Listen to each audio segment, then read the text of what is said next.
Hey, Village Church, Pastor Mark here. So glad you are joining us across the world. We are online. We are in this COVID moment, and we are in this thing together, and we're learning the scriptures together, worshiping Jesus together. So hopefully you got family, friends, or if you're single, by yourself, zoned in, because this is the present form of church, the way we can do it. But we are expecting, praying into, getting back to gathering together as soon as we can. And this is going to be the year for that, Lord willing. So we are so jacked that you're here, so jacked that you're part of our church. And we really want you to actually get involved in our church. So rather than just watching the sermons, sign up for community group. Sign up for a ministry. Make sure we know who you are so we can actually shepherd you. Pastor, you have people from all kinds of different provinces in the United States and different countries around the world.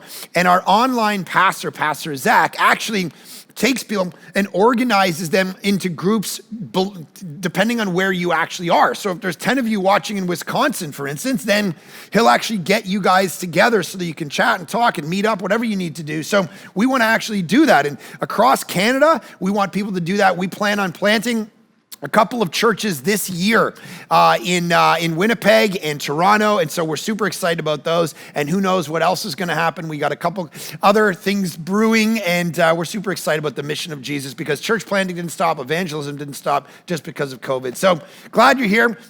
If you got a Bible, open it to John chapter 1. We are continuing this on.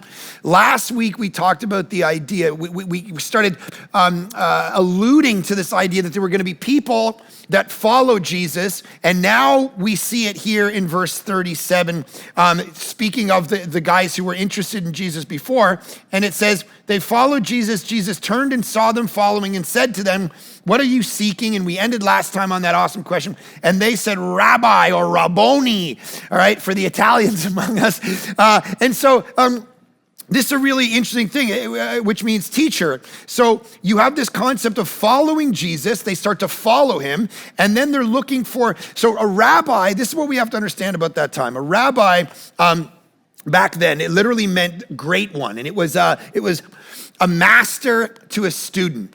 And in that culture, like every culture, they would look to a teacher to define for them what was a priority. It was literally called, you would sit and you would get the dust of your rabbi, because you would follow your rabbi around and they would define life for you, God for you, what you're supposed to do with your life. And so it's like a mentor, like Skywalker had Obi-Wan Kenobi, Frodo has Gandalf, over all these stories have this idea that a mentor pours into a kid or someone underneath them and develops not only the way they think, but the way they behave, what they actually do with their life. And the reason he actually does it, remember, he does this for 3 years. He's their rabbi. Actually, that would have been one of the things, probably quicker than Savior.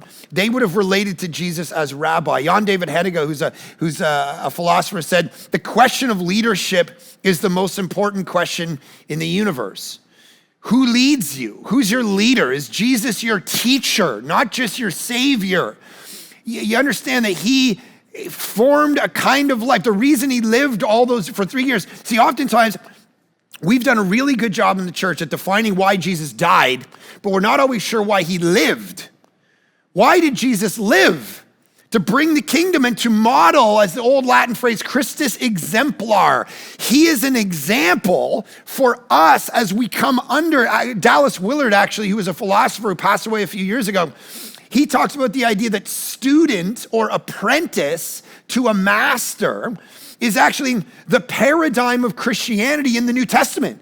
269 times in the New Testament, the word disciple is used, or student or apprentice of a master, and 3 times the word Christian is used.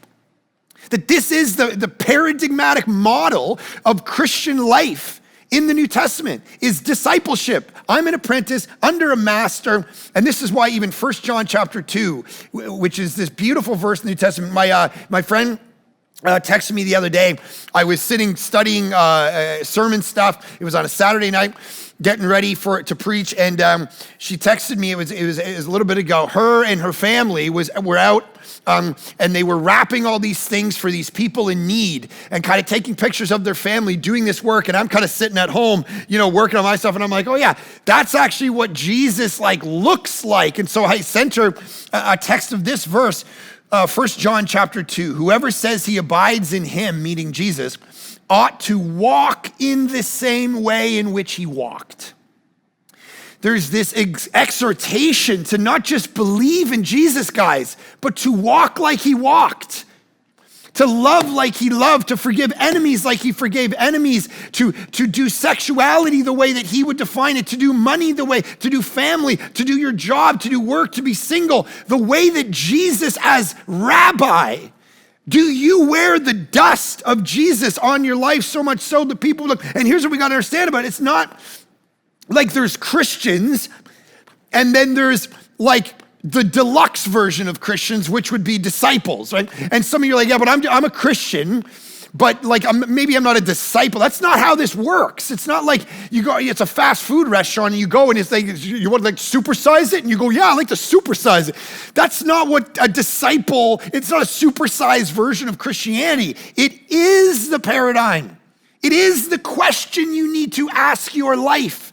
Not just do you believe in him, but do you follow him? Is he your rabbi? Is he your teacher that's defining how you think?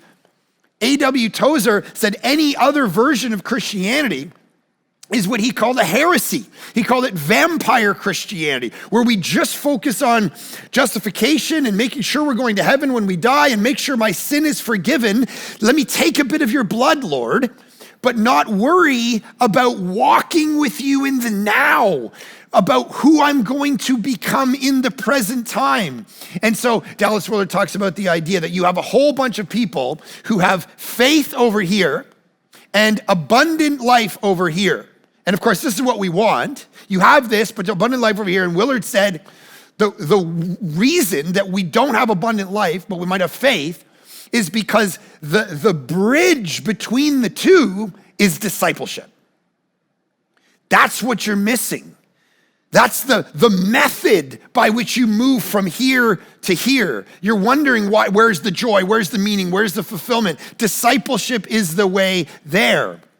And so he says, we've got a whole bunch of people who believe in Jesus, that he died for their sins, but they're not believing in Jesus for everything else. Think about that for your life, every part of your life. You know what I've never been asked to do as a pastor? I've been asked to pray for a lot of things. I'm asked to give advice to a lot of things. I've never been asked for stock market advice. No one's ever come to me and said, should I take my money from here and put it in this stock? Can we pray about this right now? Can you fast for me? I got a disease I need healed, but I don't have a lot of, should I take this opportunity for a promotion at work? As a pastor, can you pray and fast with me? See, do you bring Jesus into everything? That's what he's trying to say. And so one writer has said this: we have multitudes of professing Christians who may be ready to die for Jesus, but obviously are not ready to live for him. They can hardly get along with themselves, much less others. See, it's this concept.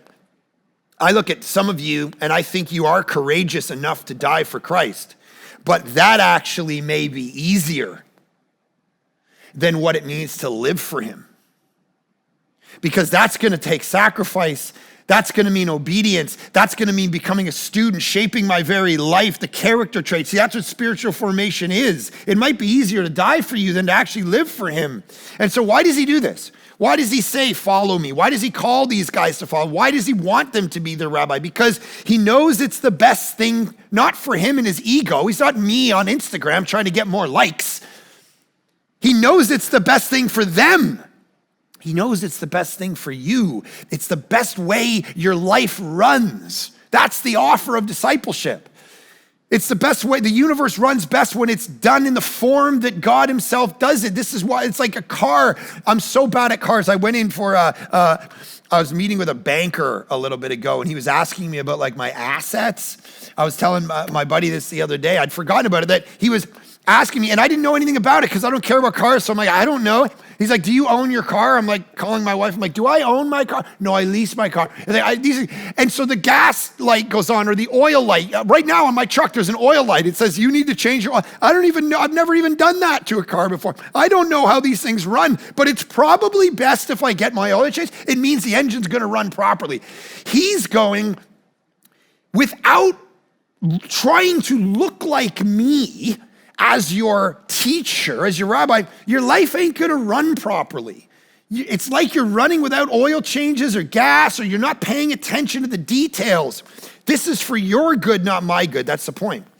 Now, if we become his followers, then discipleship means that we don't follow anything else in the world ultimately, that we get undiscipled from all other forms of discipleship. And we're being discipled all the time. Every promotion, every marketing scheme, every education piece, every radio, every time we go on the news, we're being discipled. It means to become a learner of, or you're starting to think in those ways. And to become disciple of Jesus means that we need to be formed, almost deformed away from those ways of the world, so that we can be formed into the ways of Jesus. The ways of the kingdom means we have to come off all of the other ways we're being discipled to the ways of him, off the dominant ideologies of our time. And that means, and this is what's hard about it, there's going to be a cost in real life to us if we follow him. Because of course, later in John, he's going to go, by the way, if they killed me, they're going to kill you. If they persecute me, they're going to persecute you because I'm your rabbi. You're my student in the world, representing what I say and do. Okay, let me give you an example from Canadian politics. All right, now I'm not telling you I'm a right, conservative, left, liberal. I'm not saying any of that, so save your emails and your tweets. All right, this is just an example and an illustration, okay? In 2004, our Canadian Prime Minister, Justin Trudeau, required, I'm reading from an article, that all Liberal Party members vote pro-choice in Parliament or they were to be removed from the party caucus, all right? So it's interesting to set a line like that because, of course, in the Liberal Party, you have people of all different religions and ideas and worldviews, and yet he sets this line about pro-choice in regard to abortion. And there's an assumption in that move that says that religion is an accessory to life. It's like not central. It's not all I'm asking you to do is vote in this particular way, whatever your religious view. That's the assumption in his brain.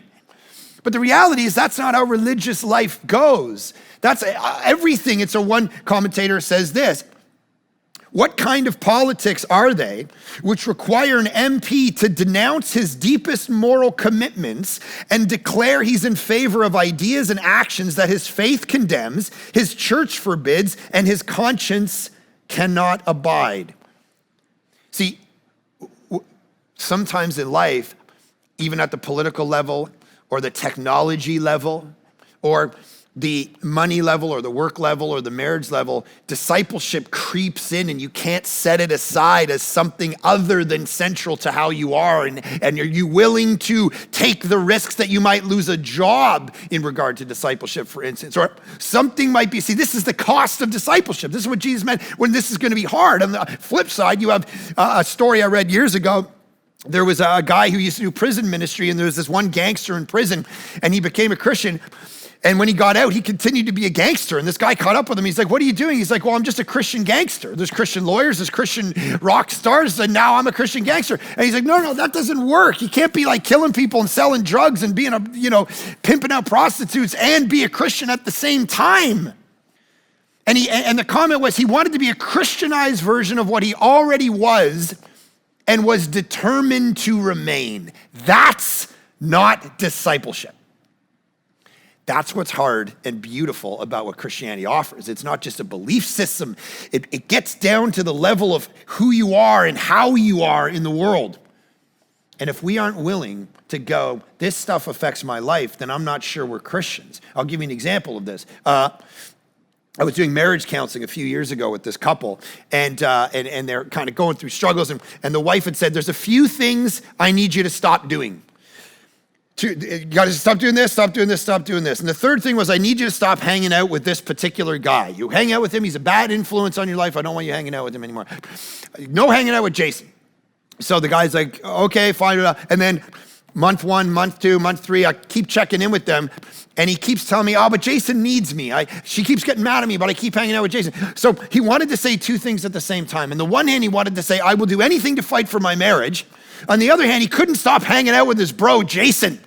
And it's like, hey, then you won't do anything to save your marriage because your wife has just asked you to stop hanging out with Jason. You see, discipleship of Jesus doesn't mean just beliefs, it means obedience. It means not that your belief system changes, it's your behavioral, actional. And this is why Jesus is going, listen, sometimes the way into the kingdom is a formation of a life, a deformation off the dominant ideologies of the world, and a reformation of your entire life around me. Is that your life yet? Have you taken Jesus on as following him, rabbi and teacher? So then it says this, where are you? Pick up the rest of the story. Verse 39, where are you staying? They said. And he said to them, come and you will see. So they came and saw where he was staying, and they stayed with him that day, for it was about the 10th hour. One of the two who had heard John speak and followed Jesus was Andrew, Simon Peter's brother. Now we're gonna talk about Simon Peter because, of course, he becomes like the central person in the history of the church. Now you have Andrew first, and he's Simon Peter's brother. So my brother's name is Matthew. It's like I go and find Jesus, and then I go get Matt, and I bring Matt because I want Matt to meet Jesus. Like, this is crazy. This is my brother's son. So Andrew meets him, and then he goes and gets Simon, and he first found his own brother Simon and said to him, we have found the Messiah, which means Christ. Of course, these are Jews waiting for the Messiah to come. He brought him to Jesus. Jesus looked at him and said, you are Simon, the son of John. There's lots of Johns going on, very confusing. There's the writer, there's this, everyone's name is John. It's like those like Italian families, you know, it's like, hey, you know, you're meeting everybody. It's like there's John, there's Pete, there's Petey, there's Peter, there's Tony and little Tony and Tony Jr. and Tony, all of that. That's the way it was back then. And you will be called Cephas, which means Peter.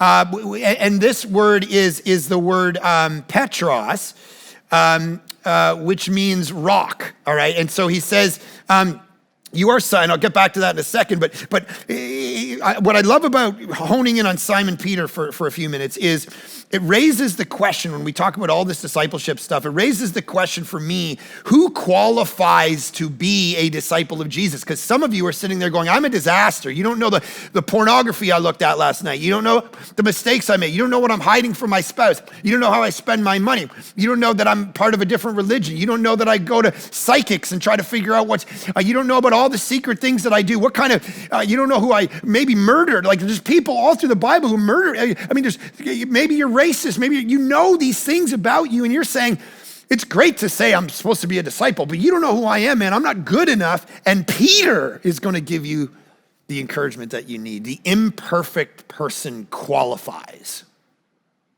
See, Peter goes on. We don't know this yet if we're just following the story. He's a disaster. He asks every stupid question in the book. He fumbles around. He starts sinking when he's walking on water. He goes back. If you read the rest of the story, you go to the end of John chapter 19, 20, 21. You know what Peter does after he lives these 3 crazy years with Jesus? He goes back to fishing. Like, literally, Jesus finds him in his comfort place. Like, it'd be like if Jesus came and disrupted your entire life and Peter, actually, we know from other books that he has a mother-in-law. So he's married, which is kind of crazy. Maybe he becomes a disciple of Jesus because the mother-in-law is driving him nuts. But he goes and he starts to follow Jesus. And then Jesus does all this stuff and he says, you're going to change the world. And then Jesus dies and he goes back and just starts fishing again because he was a fisherman. And he's like, I don't know, this is what I know. This is comfortable for me. And maybe that's you. And you're like, yeah, I want to follow Jesus, but I want to do what's comfortable. And then Jesus says, what is he doing?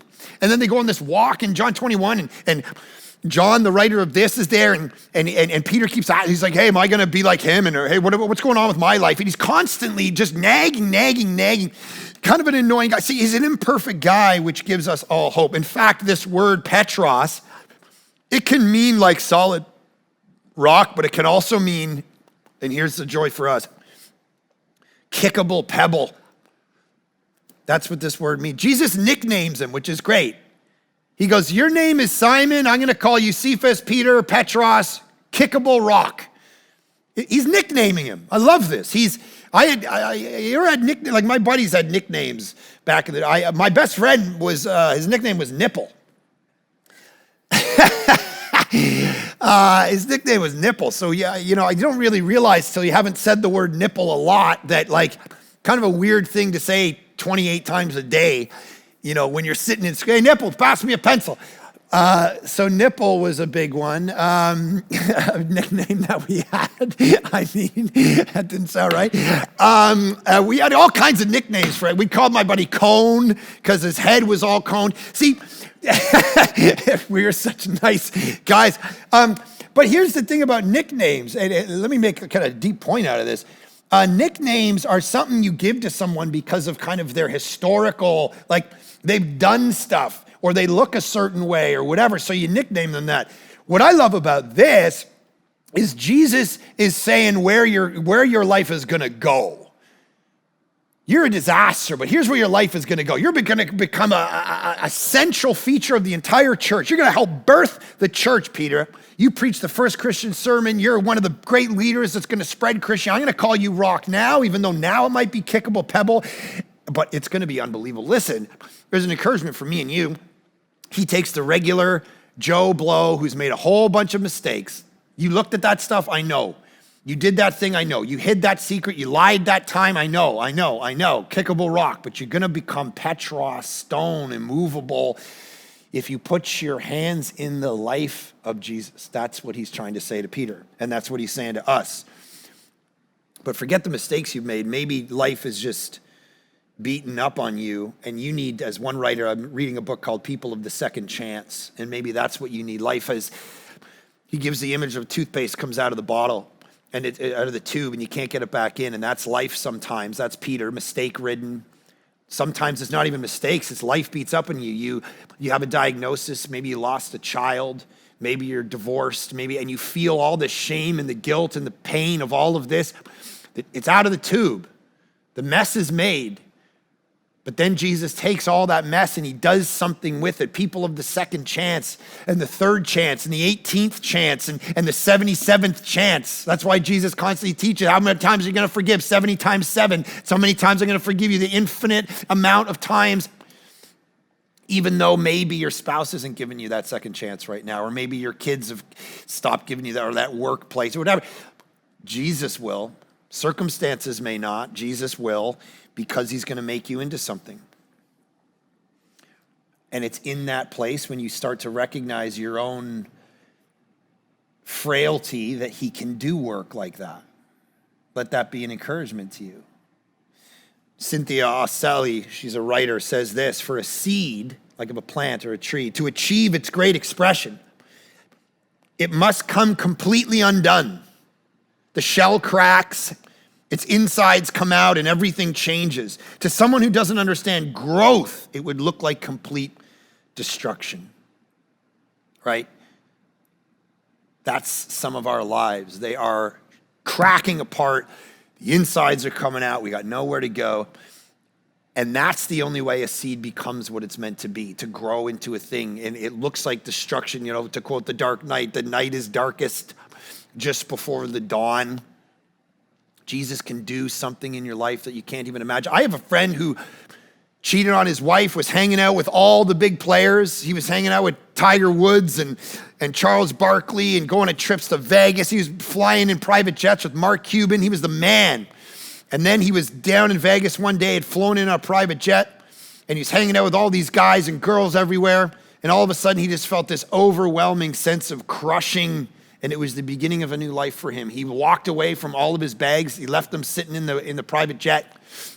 And he got a Southwest airline flight home, walked into his front, looked at his wife and fell on the floor and said, I confess everything to you. We need to build a new life. And then they started going to church and he met Jesus. It's like Jesus was hunting him down before.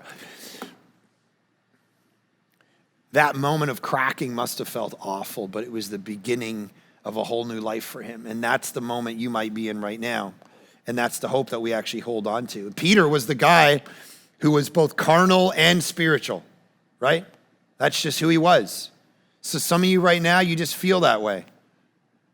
But here's what you got to know. One writer has put it this way: no person is what they are in their own eyes.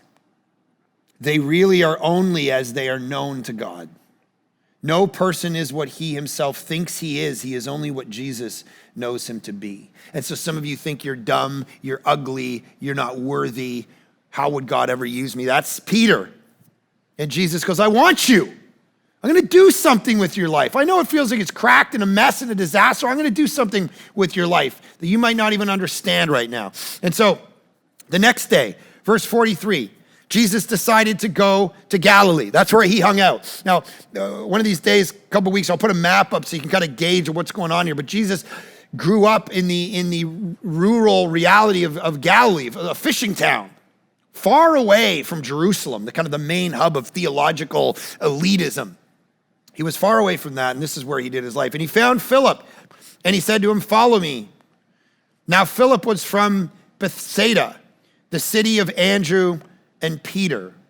And so it says Philip found Nathanael and said to him, we have found, look at this, we have found him of whom Moses, so Nathanael's jacked up.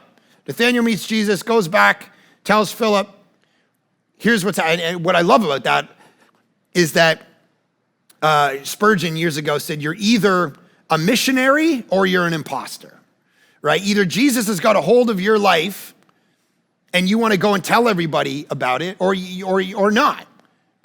And you have 1,000 choices every day, but if Jesus has moved you and you've met him and you start to follow him, then of course you're going to do what Andrew did. Go get some. You're going to do what Nathanael did. I want to tell people about this moment I've had. This is why we as a church, we don't just focus on Christians. We want to do evangelism as a church. We want to tell people who don't already know. And maybe that's you, and maybe you're part of another religion, and maybe you're an atheist or an agnostic. We are glad that you are here. We're glad you're exploring Jesus with us. I'm telling you, like Nathanael, I had a personal experience with Jesus Christ, and I want you to as well, because he solves your life and gives you new purpose and meaning and joy that you could never imagine. He saves you from yourself. He saves you from the wrath of God. He saves you where your life goes without him. And so the main thing he says here, though, is that we found the one that the law and the prophets wrote about, Jesus of Nazareth, the son of Joseph. So what he's saying is, hey, you know that Bible that we've been reading our whole life that talked about this one who is going to come? You know him? He actually, and here we have this opportunity to understand the doctrine of the Bible, which is really important part of our life. You see, when you relate to the Bible, you might read it or do your devos in it or hear it preached or whatever, but there's this question of what is it actually about? That's a pretty foundational. What is the Bible about? And oftentimes, those of you raised in the church, you hear that the Bible is about you, right? You're not courageous, so be courageous like David. Slay the giants in your life. Slay the fear, be like Abraham. Have some faith. Be like Esther. Be a leader who can, we do all this stuff, and then we start to read it, and we start to get discouraged because then we're like, we're none of these people. The Bible doesn't seem to have a place for people like me, and that's to misunderstand. It's like, I was talking to my assistant, Erin, a couple months ago, and she had brought her daughter into the office, her little daughter, Vanna, and Vanna was sitting outside our office, and me and Erin had this meeting for half an hour inside my office.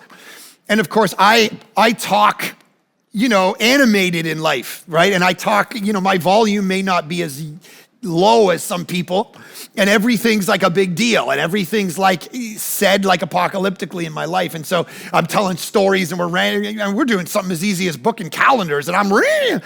And she goes home, and Vanna looks at her in the car, and she said, "Mommy, why does that man yell at you?" And I felt terrible, right? What a terrible model. Why would you yell at a woman? But it's like, it's just how I talk. I just yell all the time. And so that's a misread of what was going on. It's a misinterpretation.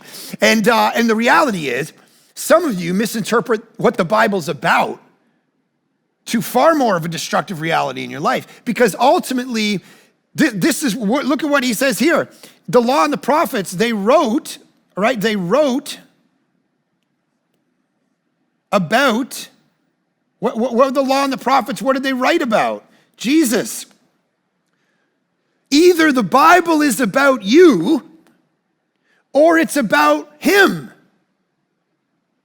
And if it's about him and not you, it changes everything. Because how many people have walked away from the church thinking the Bible is basically saying you can never live up to me? Stop smoking. Stop looking at that. Stop spending like that. Stop thinking like that. Stop gossiping like that. And crush.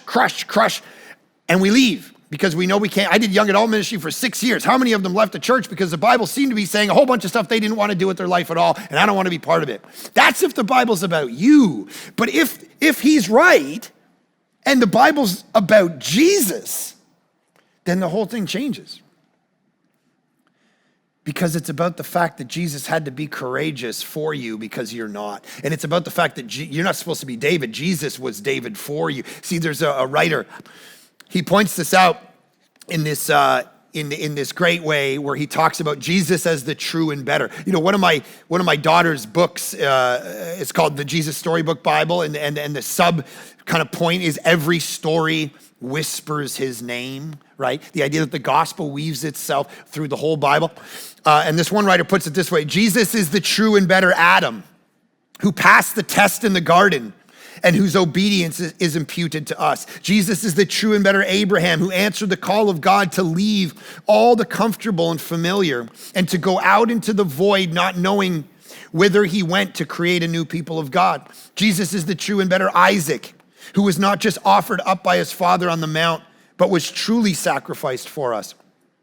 And when God said to Abraham, "Now I know you love me because you did not withhold your son, your only son whom you love from me," now we can look at God taking his son up the mountain and sacrificing him and say, "Now we know that you love us because you did not withhold your son, your only son whom you love from us." Jesus is the true and better Joseph, who at the right hand of the king forgives those who betrayed him and sold him and uses his new power to save them. Jesus is the true and better Jonah, who is cast out into the storm so that we could be brought in. Jesus is the real rock of Moses, the real Passover lamb, the real temple, the true prophet, the true priest, the true king, the true sacrifice, the true light, the true bread. See, the Bible's not about you. That's what he's realizing. The Bible's about him. And because it's about him, we find salvation in him that changes everything. And so it says, Nathanael said to him, I love this line. Look at this. "Can anything good come out of Nazareth?" Mic drop jerk. "Hey, Nathanael, we found the Messiah." "Oh yeah? Where's he hanging out?" "Oh, he's like born in Bethlehem, Nazareth." "Ah, that's a dump." Hicktown, as one writer says, they probably think pro wrestling is real and eat Hot Pockets a lot. Hicktown, Nazareth, nothing good can come out of there. Not the right guy. This is what our challenge is, and it's beautiful. We tend to follow royalty and cool people and politicians and good-looking people and people who have lots of followers. This is what we do. And he goes, "Oh, he's from the slum. He's from Calcutta. He's from Haiti." What good can come from those places? I look back at my own life. What good can come of my life? Can anything good come out of Ajax? That's where I'm from. Ajax, Ontario. Not exactly the elite town of Canada. Our claim to fame is my buddies were in a band called Sum 41. All right, they were all my buddies in high school. So Sum 41 came out of Ajax. Ding! All right, what good can come out of, it's not the highest economic class in the world. My parents were divorced. My dad was a deadbeat. I got into drugs when I was young, stealing stuff. What good can come out of a life that starts like that, a place like Ajax? People look at me now, even my marriage. My wife posted these pictures the other day on her Instagram account about our dating years. What is that? It's like she's doing her ventriloquist act here. All right, she looks like she's a towering giant, and I'm a child that just came out of the cradle. We're dating right here. I'm 20 years old. I look like I'm 49 pounds and, prepubescent. But the reality, look at it. It's crazy. Now, it's just the way she happened to be sitting. But people look at that and they go, how does she with you? Which continues to be the question. How is it possible that this woman is, what must, How good must my skills be, to keep this woman near to me? Look at this. This is our honeymoon. What am I wearing? I'm wearing parachutes on my legs, and my socks, my legs are sticks. What's happening? How is this possible? Can any good come out of Ajax? How is it even possible? Can anything good come out of Nazareth? This is exactly what the beautiful part of the gospel is actually, is that yes, I can take this nonsense kid and do something with his life, maybe, I don't know. He's a wreck. Look at those socks and the pants. Maybe I'll do something with him, I don't know. But in the hands of God, anything is possible. So don't doubt your own life. If you need to use me as an example, go, okay, that's a miracle from the Lord. Miracles exist. All right, I'm in. So here's what he says. Jesus saw Nathanael coming toward him and said, behold, in Israel, here, go back here for a sec. Come in, here, I love this first before we get to that. Okay, look at this. Come and see. Come and see. I love that. I've had this amazing experience. I want you to actually come and see. Jesus is unreal. Church is unreal. God is unreal. If your life is boring, why would anyone come and see what your life is about? Ask that question. Is anyone looking and wanting to come and see? See, I'm going to come and see fireworks. I'm going to come and see a whale in the ocean. I'm not going to come and see grass growing. Come and see means there's something exciting to actually see. What are you inviting people to see? Is your life such exciting, passionate, that people want to see what's behind it or not? What are they coming and seeing? Are you inviting anybody to come and see anyway? This is the definitive reality of the Christian life. Are you inviting anyone to come and see? Any neighbor, any family, any friends? And when they come and see, what are they seeing? A boring life where your main priorities are just, hitting the mortgage and going on with your life, and make sure you hopefully raise some good kids and go to bed by 9. Is this your dream?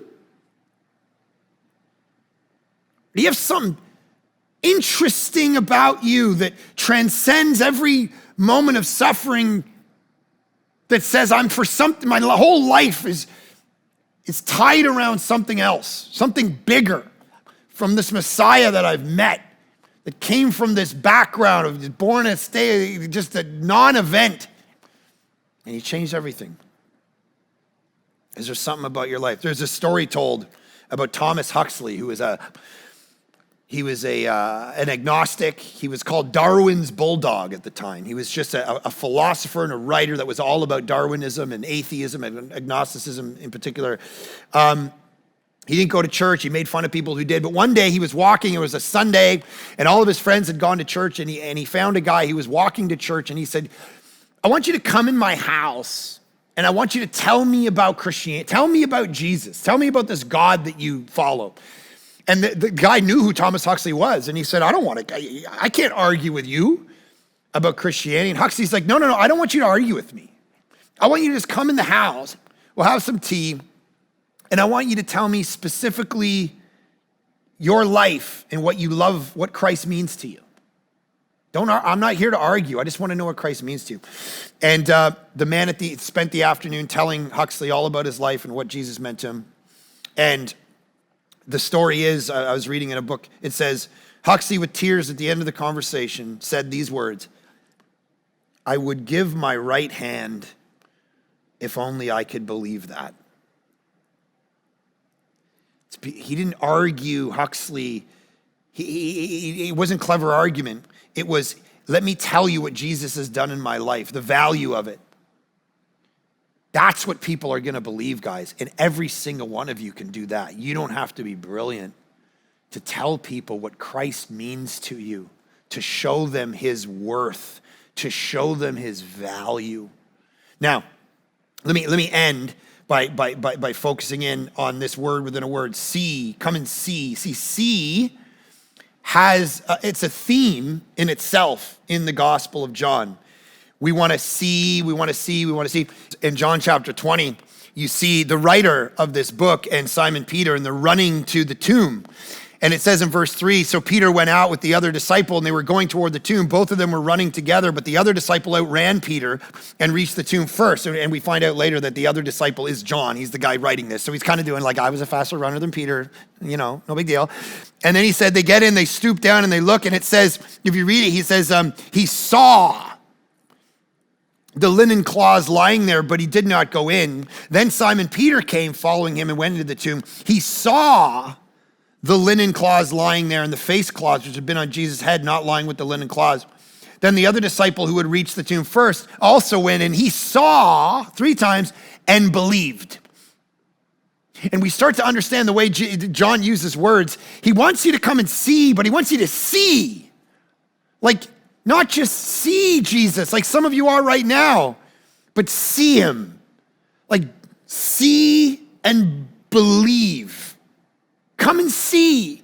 But I don't want you to just look at data. I want you to value him. I want you to treasure him. I want you to believe in him. I want you to have faith in him. This is literally a couple verses later what John tells us the purpose of him writing the whole book is. In John chapter 20, in verse 31, he says, but these are written so that you may believe that Jesus is the Christ, the Son of God, and that by believing you have life in his name. I want you to have faith. I want you to believe. Now, let me just tell you something. Sometimes I want to talk, some of you right now, you're like, yeah, but I'm looking at the data, and I'm just not convinced that I got to continue thinking, and that's good, that's beautiful. But there is going to come a point, I'll give you a warning. There's going to come a point where what your reason will have to give way to something.